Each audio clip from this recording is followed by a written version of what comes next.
Today I'm going to talk about the generalized Tower of Hanoi problem.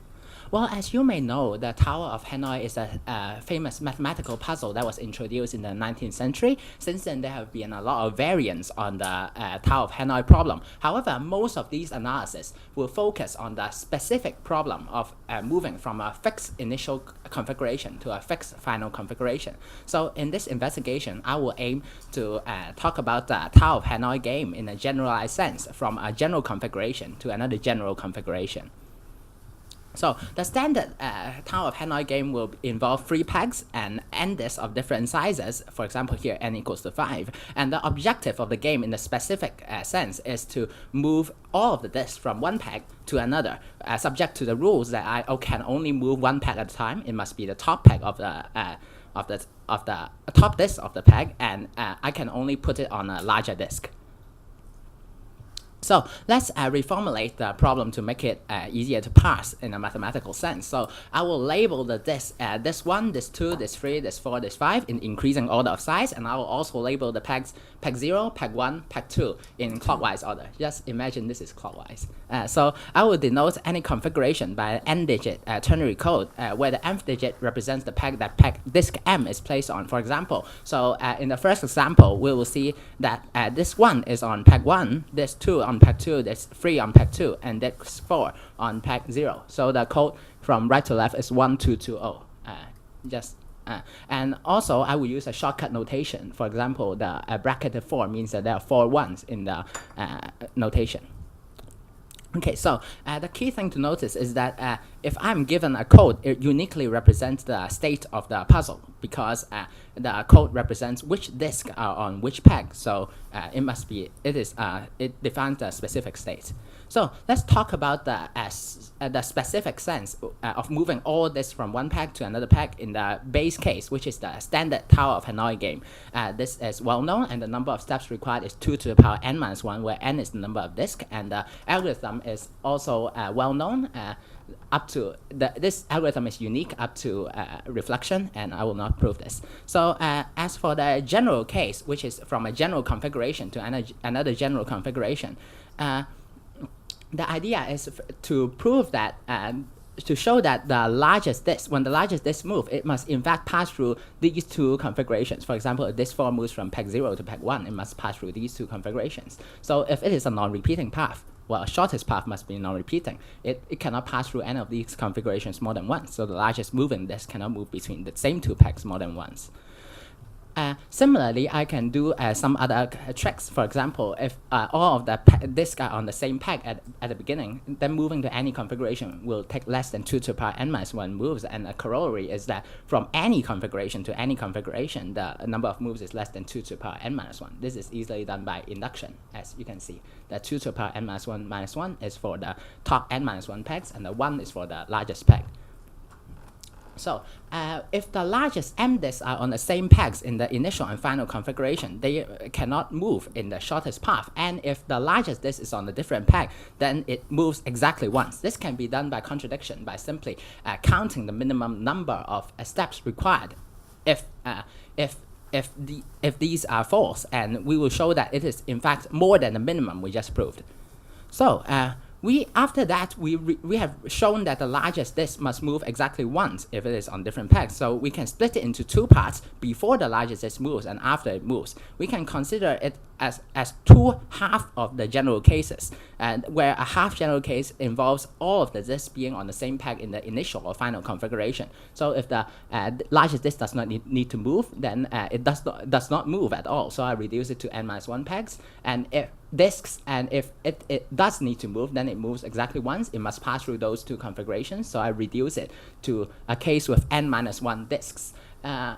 So you can notice that C of n used here is in fact representing the other peg, and it serves the same purpose as A of n minus 1 because of in the new formulation is like A of n minus 1, A of n minus 2 up to A1, where all of them are the same, obviously. So A up there, in fact, has the same purpose as C of n plus 1, in fact. So if I'm to propose a algorithm, it would be something like this. So we set C of n plus 1 equal to A as before, and if it is on the same peg, I don't need to add anything. If it is not, I add 2 to the power I minus 1. And I set C to be the same as the previous two. We're considering mod 3, of course. So C is set to be the same. If it does not need to move, and if it does need to move, it is set to the other peg. Just by recursion, I have the answer. It is of a time complexity n, as you can see by tabulating an example. For the general case, I will need to combine the two half general results as shown. And for the general case, I will in fact need to combine two pairs and compare the two results, since the largest disk has two ways of moving, either directly from 0 to 1 or 0 to 2 to 1. So as shown, there are counterexamples that show that I indeed need to compare this. So for other parts, I have for example, the director case where I add an additional constraint restricting some of the moves. So for each of the disks, I will color it either one of white or black, and white disks only move clockwise, black disks only move anti-clockwise. The key thing to notice is that there is only one non-repeating path from any configuration to any other configuration, as long as the largest disk needs to move. So for this case, I would define sequences Sn and Ln, where S is the shortest path for moving all of the disks from one peg to the other, to the clockwise next peg, and Li the anti-clockwise. Since there is no symmetry, you cannot have those being the same. So for just an example of working, if all of this the disks are white, I can set up recurrence relations and work out it's pretty standard. And if I have other coloring schemes, I have similar recurrence relations. For example, an alternating coloring scheme which shows a particular result, since the number of moves required is 2 to the power n minus 1, which is the same as the base case, which shows that in the base case, the odd numbered disks in fact move clockwise, and the even numbered move anti-clockwise, or vice versa. So some of the other results needed for the conclusion are that so S of n will always be less than twice of L of n, and Ln is always less than twice of Sn. So we can use this to prove a corollary that if the largest m disks are on the same peg, the shortest path does not include any moves of these m disks. For example, here we can see that if from the starting configuration on the upper left to the final configuration on the bottom left, the largest disk is on the same peg. Let's assume it is false, so the largest disk indeed moves. Then it must pass through this to the right-hand side, the pathway to the right-hand side, where the minimum number of moves required is twice the minimum of Sn and Ln, since the stack of 1, 2, 3, 4 moves, and then plus 3, since the largest disk moves 3 times. But on the I can propose an alternate pathway on the left-hand side, where the number of moves in the middle part is maximum of Sn and Ln, which is less than the right-hand side by the proposition. So in fact, it is not the shortest path. This is a contradiction. Okay, I see.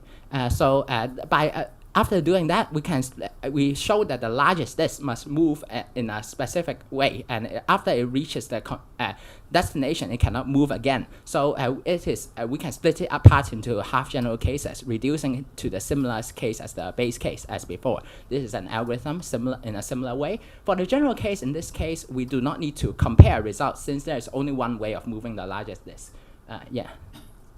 So for the final part, it is the black and white restriction case, where in this case, previously I restricted the movements of some of the disks. In this case, I restrict some configurations. So I color each disk either black or white, and same color disks cannot be stacked directly on top of each other instead of restricting the direction of movement.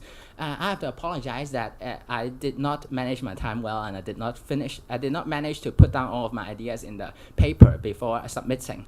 So I will just give a brief two-sentence overview. So some of the results are reducing it to the case where the disks alternate in color, and then showing that for the specific case, it is identical to the base case. And then I reduce the general case to sort of like the base case, so something like that.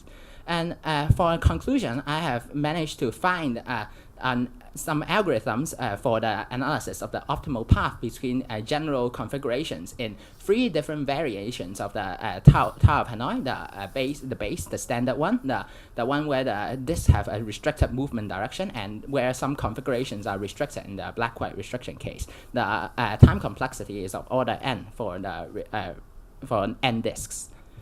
So some of the applications would include loading cargo, where cargo are stacked on top of each other like discs and cannot swap places, and the crane picks up one from and puts it on the other. It's similar for train and aircraft switching, since they cannot switch places on the same track. Thank you. Yes. Thank you.